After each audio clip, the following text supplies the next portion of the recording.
Hello students, welcome to auto exams. मैं हूं सोनम और आज इस वीडियो में हम यूपी पुलिस कांस्टेबल भर्ती 2024 के लिए हिंदी के टॉप 50 क्वेश्चन कवर करने वाले हैं। तो हिंदी के हम टॉपिक साहित्य से दोस्तों हिंदी के साहित्य टॉपिक से हम 50 क्वेश्चन कवर करने वाले हैं। तो साहित्य के या 50 क्वेश्चन आपके सबके लिए काफ़ी ज़्यादा इंपॉर्टेंट होने वाला है। तो आप लोग अपने सोनम मैम के साथ वीडियो के लास्ट तक बने रहिएगा, वीडियो को पूरा देखिएगा। और अगर आप हमारे चैनल पर नया विजिट किए हैं तो प्लीज़ चैनल सब्सक्राइब कर लें, ऑटो एग्जाम्स को बेल आइकन प्रेस कर लें। चलिए फ्रेंड्स, चलते हैं आपके पहले क्वेश्चन की तरफ। यहाँ पे पहला क्वेश्चन आपका दिया गया है, हिंदी साहित्य के इतिहास को व्यवस्थित रूप देने का जो श्रेय है वह किसको है। तो याद रखिएगा, हिंदी साहित्य के इतिहास को व्यवस्थित रूप देने का श्रेय रामचंद्र शुक्ल को जाता है। रामचंद्र शुक्ल आपका राइट आंसर हो जाएगा। अगर वही हम बात करें रामचंद्र शुक्ल के बारे में, तो रामचंद्र शुक्ल जी ने हिंदी का प्रथम कवि किसे माना है। तो हिंदी का जो प्रथम कवि माना है, इन्होंने यह माने हैं आपके मुंज को। मुंज एक आपके कवि, आपके रचनाकार थे, उनको इन्होंने हिंदी का प्रथम कवि माना है। इसके अलावा रामचंद्र शुक्ल ने आदिकाल को वीर गाथा काल कहा है, यह भी आपको याद रखना है। अगर वही बात करें हम मिश्र बंधुओं की, तो मिश्र बंधु जो हैं इन्होंने मिश्र विनोद की रचना की है। मिश्र बंधु 3 भाई थे, कौन कौन से? एक तो थे आपके गणेश बिहारी, दूसरे आपके सुखदेव बिहारी, तीसरे आपके श्याम बिहारी। यह 3 भाई हैं दोस्तों। इन तीनों भाइयों ने मिश्र बंधु कहा जाता है और इन्होंने मिश्र विनोद की रचना की है, यह भी आपको याद रखना है। चलिए आगे चलते हैं नेक्स्ट क्वेश्चन तरफ। अगला क्वेश्चन आपका दिया गया, रामचंद्र शुक्ल द्वारा रचित हिंदी साहित्य का इतिहास कब प्रकाशित हुआ था। तो दोस्तों जो रामचंद्र शुक्ल ने हिंदी साहित्य का इतिहास लिखा था उसे कब प्रकाशित किया गया था। तो 1929 आपका राइट आंसर हो जाएगा, ऑप्शन डी। चलिए नेक्स्ट देखेंगे। अगला क्वेश्चन आपका है, आंग्ल भाषा में लिखा गया हिंदी साहित्य का इतिहास। दोस्तों याद रखिएगा, आंग्ल भाषा में लिखा गया जो हिंदी साहित्य का इतिहास है उसका क्या नाम है? Sketch of the Hindi literature. के लेखक कौन है? तो इसके लेखक हैं पादरी Edwin Greaves. Option C is the right answer. चलिए नेक्स्ट देखेंगे अगले क्वेश्चन तरफ। अगला क्वेश्चन आपका है, शिव सिंह सरोज का रचना काल क्या है। तो आपका राइट आंसर हो जाएगा 1836 इनका रचनाकार है। शिव सिंह सरोज की इनका रचना क्या है? तो शिव सिंह सेंगर। ठीक है, चलिए नेक्स्ट देखेंगे अगले क्वेश्चन तरफ। अगला क्वेश्चन आपका है कि हिंदी साहित्य का पहला इतिहास लिखा गया था। तो हिंदी साहित्य का जो पहला इतिहास लिखा गया था वह लिखा गया था फ्रेंच भाषा में। ठीक है, फ्रेंच भाषा में लिखा गया था आपका हिंदी साहित्य का पहला इतिहास। अगर हम बात करें वह पहला इतिहास किस भाषा में लिखा गया था, तो फ्रेंच भाषा में। और लिखा किसने था? तो गार्सा द तरासी के द्वारा लिखा गया था। ठीक है, बात करेंगे यहाँ पे हम हिंदी साहित्य के इतिहास के लेखन सर्वप्रथम किस भाषा में हुए थे। तो याद रखिएगा, सबसे पहले जो हिंदी इतिहास का लिखा गया था, हिंदी साहित्य का इतिहास वह लिखा गया था आपके फ्रेंच भाषा में और गार्सा द तरासी ने लिखा था। और उसका क्या नाम था दोस्तों? उसका नाम हम आगे देखने वाले हैं। तो यहाँ पे आपका दिया गया है कि कल क्रमानुसार लिखा गया हिंदी साहित्य का प्रथम इतिहास ग्रंथ क्या है। तो आपका राइट आंसर हो जाएगा इस्तबार द ला लिटरेट्यूर एंड्यूर ए हिंदुस्तान। इसे किसने लिखा है? तो यह आपका हिंदी साहित्य का प्रथम इतिहास है और इसे लिखा है गार्सा द तरासी ने। किसने लिखा है दोस्तों? तो गार्सा द तरासी ने इसे लिखा है और यह आपका फ्रेंच भाषा में लिखा गया है। अगर हम बात करें, इसका 2 बार आपका प्रकाशन किया गया। एक तो आपका कब किया गया था? 1839 में और दूसरा आपका 1847 में। यह 2 बार इसका प्रकाशन किया गया है। अगर हम बात करें इसका हिंदी अनुवाद किसने किया था? यह लिखा गया था फ्रेंच भाषा में, तो इसका जो हिंदी अनुवाद था वह किए थे किसने?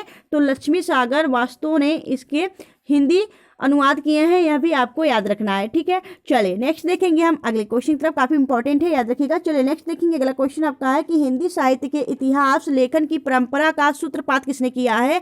तो याद रखिएगा, जो आपका हिंदी साहित्य के इतिहास लेखन का परंपरा का जो सूत्रपात किया गया है वह भी किया गया आपके किसमें? तो राइट आंसर हो जाएगा गार्सा द तरासी ने किया है। ठीक है, option B is the right answer.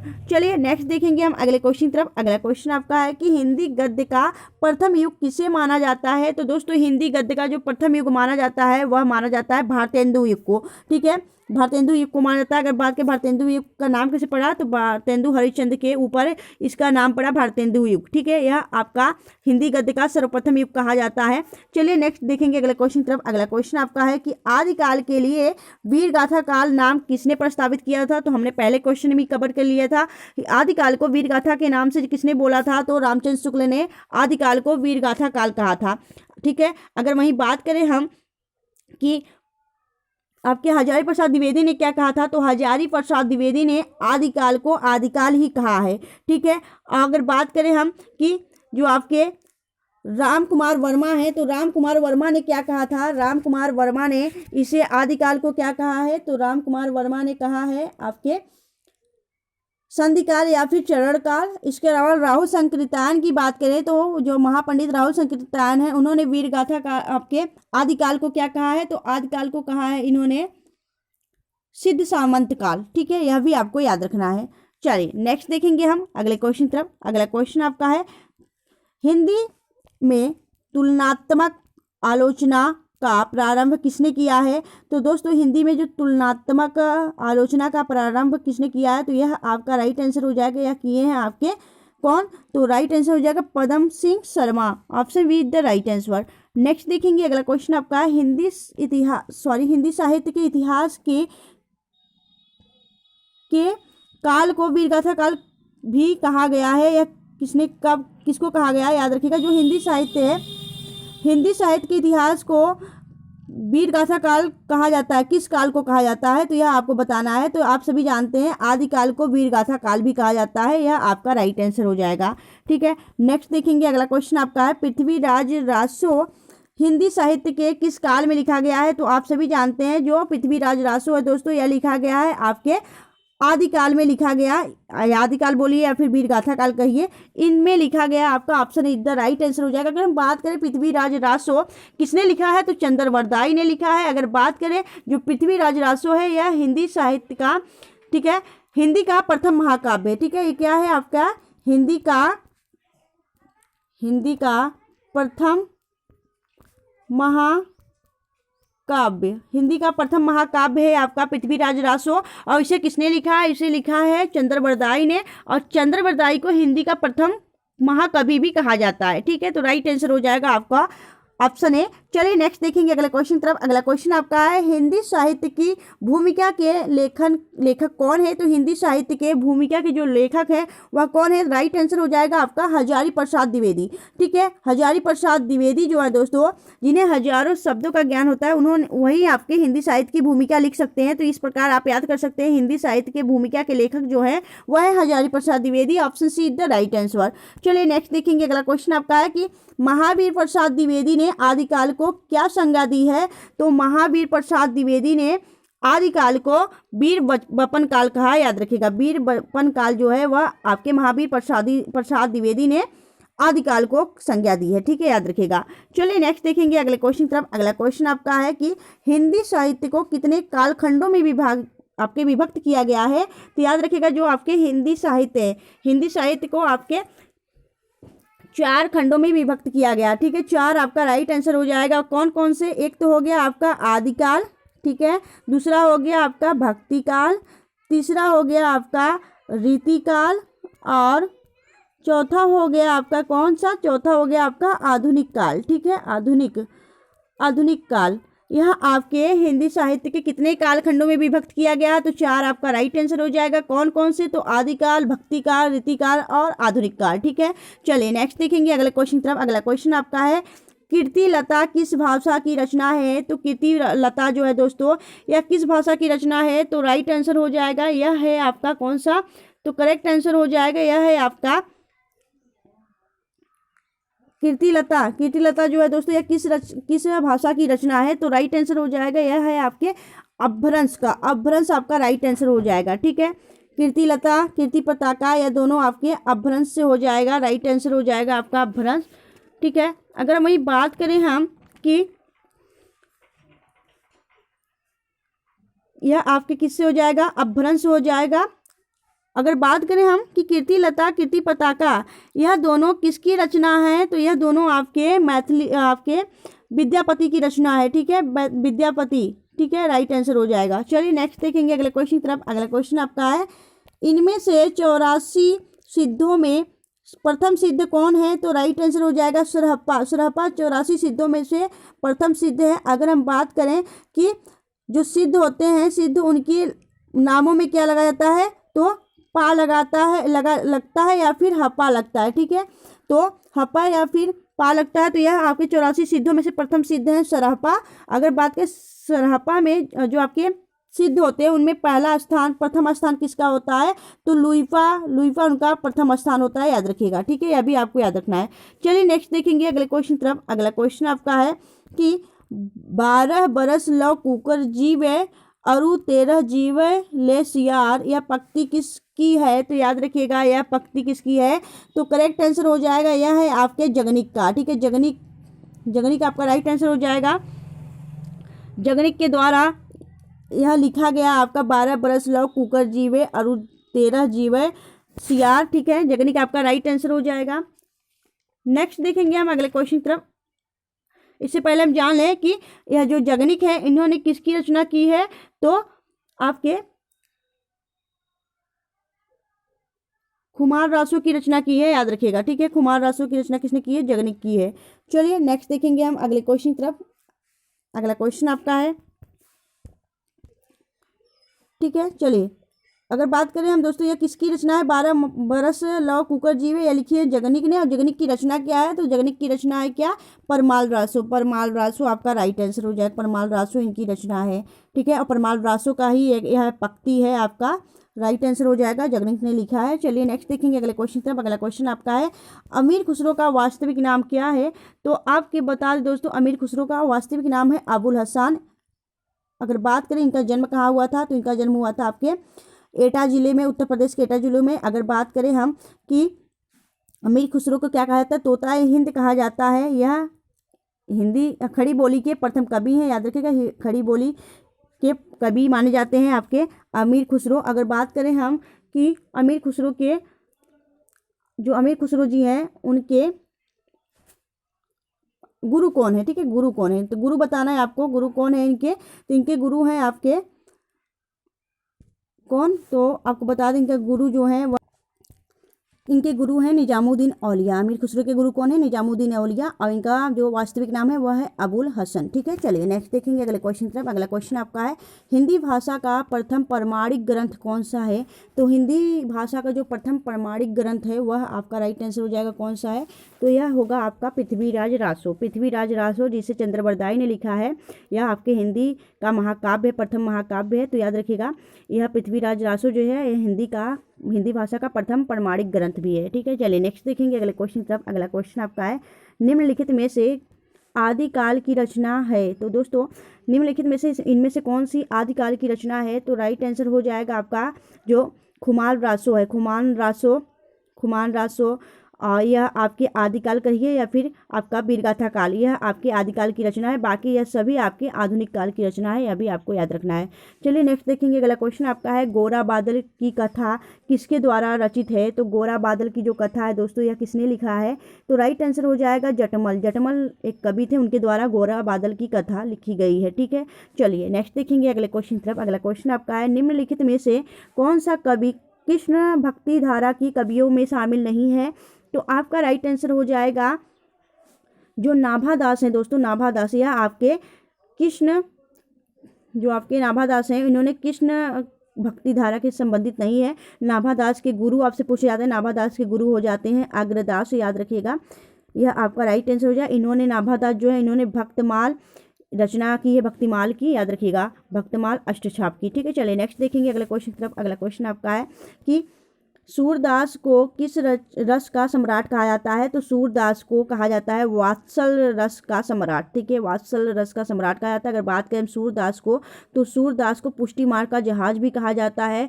Surdas Krishna शाखा के कवि हैं, कृष्ण शाखा से संबंधित हैं। अगर बात करें हम कि जो आपके कृष्ण भक्ति शाखा से संबंधित है सूरदास, और सूरदास की रचना है सुरसागर, सुरावली और साहित्य लहरी, यह 3 रचनाएं भी इनको याद रखना है। ठीक है, चलिए नेक्स्ट देखेंगे अगले क्वेश्चन तरफ। अगला क्वेश्चन आपका है कि मीरा की उपासना किस प्रकार की थी, तो दोस्तों मीरा की जो उपासना थी वह थी आपकी किस प्रकार की, मधुर भाव की थी मीरा की आपकी उपासना। ठीक है, याद रखिएगा। चलिए नेक्स्ट देखेंगे अगला क्वेश्चन तरफ। अगला क्वेश्चन आपका है कि तुलसी की भक्ति भावना किस प्रकार थी, जो तुलसीदास थे दोस्तों उनकी जो भावना थी वह किस प्रकार थी, तो याद रखिएगा उनकी दास्य भाव की रचना थी, दास्य भाव की भक्ति थी, याद रखिएगा तुलसीदास की। अगर बात की तुलसीदास की जन्म कहाँ हुआ था, तो यह आपके पावा जो आपका राजापुर है चित्रकूट, वहाँ इनकी जन्म हुई थी, मृत्यु हुई थी आपके कहाँ पे, तो 80 घाट आपके वाराणसी में इनकी मृत्यु हुई थी। अगर बात करें हम तुलसीदास की, तो तुलसीदास ने कई रचनाएं की हैं। उन्होंने रामचरितमानस जो आपके रामचरितमानस है उन्हें उसे अवधी भाषा में, इसके अलावा आपका गीतावली कवितावली ब्रज भाषा में इसकी रचना की है, याद रखिएगा ये दोनों रचनाएं। चलिए नेक्स्ट देखेंगे अगले क्वेश्चन की तरफ। अगला क्वेश्चन आपका है कि आदिकाल में पहेलियां लिखने वाले कवि थे। तो आदिकाल में पहेलियां लिखने वाले कवि कौन थे, तो आप सभी को पता है आदिकाल में पहेलियां कौन लिखा करते थे। करेक्ट आंसर हो जाएगा खुसरो, जो आपके अमीर खुसरो थे, उन्होंने आदिकाल में पहेलियां लिखी हैं, याद रखिएगा। ठीक है, नेक्स्ट देखेंगे अगले क्वेश्चन की तरफ। अगला क्वेश्चन आपका है कबीर दास, तुलसीदास, सूरदास आदि आदि कौन से काल के कवि हैं। तो आप सभी जानते हैं कबीर दास, तुलसीदास और सूरदास, यह सभी आपके किस के कवि हैं। तो आपका राइट आंसर हो जाएगा, यह सभी आपके किस काल के कवि हैं, तो भक्ति काल के कवि हैं। ठीक है, भक्ति काल आपका राइट आंसर हो जाएगा।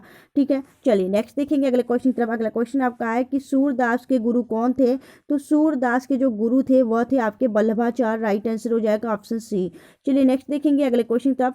वल्लभाचार्य कौन थे, आपके सूरदास के गुरु थे। अगर रामानंद की बात करें तो यह आपके कबीर दास के गुरु थे। ठीक है, चलिए नेक्स्ट देखेंगे हम अगले क्वेश्चन से। अगला क्वेश्चन आपका है कि तुलसीदास द्वारा रचित रामचरितमानस कितने खंडों में है, कांड में है। तो याद रखिएगा आपके 7 कांड हैं रामचरितमानस में। रामचरितमानस तुलसीदास ने लिखी है आपकी किस भाषा में, तो अवधी भाषा में लिखी है। ठीक है, 7 कांड आपके हैं यहाँ पे। एक तो है आपका कौन सा, एक तो है आपका 7 कांड कौन कौन से हैं अभी हम आपको बताते हैं। 7 कांड हैं आपके, देखिए 7 कांड कौन कौन से हैं, रुकिए देखिए। एक हो जाता है आपका बाल कांड, ठीक है, बाल कांड हो जाता है। एक हो जाता है आपका कौन सा, बाल कांड। दूसरा हो जाता है कौन सा आपका, दूसरा हो जाता है आपका अरण्यकांड, अरण्यकांड। तीसरा हो जाता है आप बाल कांड। इसके बाद फिर क्या हो जाता है, अभी रुक जाइए बताते हैं। बाल कांड, फिर अयोध्या कांड। ठीक है, बाल कांड, अयोध्या कांड, इसके बाद आपका अरण्य कांड, इसके बाद आपका किष्किंधा कांड। जब आपके कहाँ मिलते हैं, जब आपके वाली से मिलते हैं तो वहाँ पे आपका किष्किंधा कांड, फिर आपके हनुमान जी से मिलते हैं वहाँ पे सुंदर कांड, इसके बाद फिर आपका लंका कांड, इसके बाद फिर उत्तरकांड जब आपके अयोध्या आ जाते हैं। ठीक है, यह 7 कांड हैं। अगर हम बात करें कि सबसे बड़ा कांड कौन सा है, तो बाल कांड सबसे बड़ा कांड है और सबसे छोटा कांड है आपका किष्किंधा कांड। ठीक है, यह भी आपको याद रखना है, यह 7 कांड है। चलिए नेक्स्ट देखेंगे अगले क्वेश्चन की तरफ। अगला क्वेश्चन आपका है कि सूरसागर की रचना कौन है, रचयिता कौन है। तो आप सभी जानते हैं सूरसागर के रचयिता है सूरदास जी। नेक्स्ट देखेंगे अगले क्वेश्चन की तरफ। अगला क्वेश्चन आपका है इनमें से कौन भक्तकालीन कवि नहीं है। तो आपका राइट आंसर हो जाएगा बिहारी लाल भक्तकालीन कवि नहीं है, यह आपके रीतिकाल के कवि हैं, याद रखिएगा। भाई बिहारी के सबसे ज़्यादा दोहे आपके बिहारी सतसई में है, इनकी एक रचना है बिहारी सतसई, इसमें इनके कई आपके दोहे लिखे गए। ठीक है, नेक्स्ट देखेंगे अगले क्वेश्चन की तरफ। अगला क्वेश्चन आपका है कि कबीर दास की भक्ति का स्वरूप क्या था। तो यह निर्गुण भक्ति ढाका से संबंधित थे आपके कबीर दास। ठीक है, नेक्स्ट देखेंगे अगले क्वेश्चन की तरफ। अगला क्वेश्चन आपका है तुलसीदास द्वारा रचित विनय पत्रिका कौन सी भाषा में है। तो यह आपके ब्रज भाषा में विनय पत्रिका। ठीक है, नेक्स्ट देखेंगे अगले क्वेश्चन की तरफ। अगला क्वेश्चन आपका है निम्नलिखित में से कौन अष्टशाप के कवि हैं। तो याद रखिएगा आपको बता दें अष्टशाप के कवि कौन है, तो राइट आंसर हो जाएगा सूरदास जो है वह अष्टशाप के कवि है, राइट आंसर हो जाएगा। नेक्स्ट देखेंगे अगले क्वेश्चन की तरफ। अगला क्वेश्चन आपका दिए गए विकल्पों में कौन अष्टशाप के कवि नहीं है। तो राइट आंसर होगा अष्टशाप के कवि आपके नाभादास नहीं है, राइट आंसर हो जाएगा ऑप्शन डी। ठीक है, नेक्स्ट देखेंगे अगले क्वेश्चन की तरफ। अगला क्वेश्चन आपका है कि मलिक मोहम्मद जायसी द्वारा रचित पद्मावत निम्न में से क्या है। तो याद रखिएगा यह आपका समाज शक्ति है। ठीक है, मलिक मोहम्मद जायसी ने पद्मावत की रचना की है, पद्मावत अखरावत यह मलिक मोहम्मद जायसी की है। ठीक है, नेक्स्ट देखेंगे अगला क्वेश्चन आपका है कि दशरथ सुत तिहु लोक बखाना राम नाम कर मन मन जाना किस रचनाकार की पंक्ति है। तो याद रखिएगा बहुत लोग इसे तुलसीदास करेंगे, पर यह रचना जो है यह है आपके कबीरदास की। ठीक है, राइट आंसर हो जाएगा आपका कबीरदास। नेक्स्ट देखेंगे अगले क्वेश्चन की तरफ। अगला क्वेश्चन आपका है कि गोस्वामी तुलसीदास का निधन वाराणसी के किस घाट पे हुआ था। तो यह 80 घाट पे हुआ था, याद रखिएगा। नेक्स्ट देखेंगे अगला क्वेश्चन आपका है कि कबीर ने समाज सुधार की रचना सुधार के अंतर्गत, ठीक है, कबीर ने समाज सुधार के अंतर्गत किसका उपदेश नहीं दिया है। तो दोस्तों स्त्री जाति की समानता का उपदेश नहीं दिया है। ठीक है, नेक्स्ट देखेंगे अगला क्वेश्चन आपका है कि मुगल बादशाह शाहजहां ने किस कवि को महाकवि राय की पदवी दी है। तो राइट आंसर हो जाएगा, यह दिए है सुंदर जी को। ठीक है, राइट आंसर हो जाएगा ऑप्शन सी। नेक्स्ट देखेंगे अगला क्वेश्चन आपका है कि निम्नलिखित में से कौन ज्ञानसरई शाखा के कवि हैं। तो दोस्तों ज्ञानसरई शाखा के कवि कौन है, तो करेक्ट आंसर हो जाएगा आपका, यह हो जाएगा आपके मलिक मोहम्मद जायसी जो है, यह ज्ञानसरई शाखा के कवि हैं। नेक्स्ट देखेंगे अगला क्वेश्चन आपका है कि हिंदी का कौन सा प्रेमाख्यान कवि एक आंख का अंधा था। तो राइट आंसर हो जाएगा मलिक मोहम्मद जायसी एक आंख के अंधे थे। ठीक है, नेक्स्ट देखेंगे अगला क्वेश्चन आपका है सूफी संतों की शैली क्या है। तो सूफी संतों की जो सूफी संत होते हैं उनकी जो शैली होती है वह होती है मसनबी। मसनबी आपका राइट आंसर हो जाएगा, मसनबी। ठीक है, नेक्स्ट देखेंगे अगला क्वेश्चन आपका है मैथिली शरण गुप्त का संबंध किस आधुनिक काल के किस युग से है। तो याद रखिएगा जो मैथिली शरण गुप्त है यह आपके द्विवेदी युग के कवि हैं। अगर बात करें हम मैथिली शरण गुप्त को तो राष्ट्र कवि के दर्जा इन्हें किसने दिया है। तो आपके महात्मा गांधी ने इन्हें राष्ट्र कवि कहा है। मैथिली शरण गुप्त की रचना साकेत है, याद रखिएगा। नेक्स्ट देखेंगे अगले क्वेश्चन की तरफ। अगला क्वेश्चन आपका है कि वैदेही वनवास किसकी रचना है। तो वैदेही वनवास जो है दोस्तों यह किसकी रचना है, करेक्ट आंसर हो जाएगा अयोध्या सिंह उपाध्याय हरिऔध की रचना है वैदेही वनवास। नेक्स्ट देखेंगे अगला क्वेश्चन आपका है कि रामधारी सिंह दिनकर की रश्मि रथी इनमें से किसके जीवन पर केंद्रित है। तो यह याद रखिएगा कर्ण के जीवन पे आपका आधारित है रश्मि रथी। ठीक है, नेक्स्ट देखेंगे अगला क्वेश्चन आपका है प्रकृति का सुकुमार कवि किसे कहा जाता है। तो यह कहा जाता है सुमिंद्रानंद पंतन को, और इनके उर्वशी के लिए इन्हें ज्ञानपीठ पुरस्कार 1887 में दिया गया था। ठीक है, नेक्स्ट देखेंगे अगला क्वेश्चन आपका है सूर्यकांत त्रिपाठी निराला किस काल के कवि हैं। तो यह आपके आधुनिक काल के कवि हैं। राइट आंसर हो जाएगा आपका आधुनिक काल। ठीक है, तो दोस्तों आपको अगर वीडियो अच्छी लगी हेल्प लगी तो प्लीज़ वीडियो को लाइक और चैनल सब्सक्राइब जरूर करिएगा। अगर आपको इस वीडियो का पीडीएफ चाहिए तो आप auto exam Telegram channel join कर लीजिए, वहाँ पे इस वीडियो का पीडीएफ आपको डाल दिया जाएगा, आप वहाँ से डाउनलोड करके अपना रिवीजन कर सकते हैं। तो फ्रेंड्स आपके मिलेंगे नेक्स्ट वीडियो में ऐसी बेस्ट कंटेंट के साथ, तब तक ले bye bye and thanks for watching, keep smiling.